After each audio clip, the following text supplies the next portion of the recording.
Hello guys! నేను మీ గోదావరి అమ్మాయి సరితని. మీ అందరికీ ఒక మంచి టిప్‌తో అయితే వచ్చేసానండి. ఇవన్నీ మన పెరట్లో దొరికే మూడాకులు, అలాగే మన వంటగదిలో ఉండే పసుపు, సాల్ట్.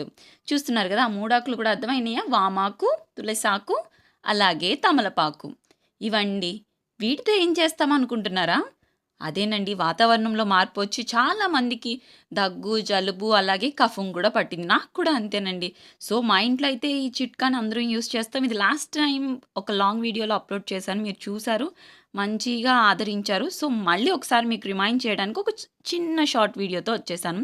ఏం లేదండి, ఇవన్నీ వేసుకొని ఇలా కలంలో వేసుకొని నూరుకున్నా సరే, లేదంటే చేత్తో గట్టిగా ఇలా నొక్కితే మనం నలిపి ఇలా నొక్కగానే మనకి ఆ రసం అంతా వస్తుంది. అంటే అందులో ఉంటుంది వాటర్ కంటెంట్ వామాకులో.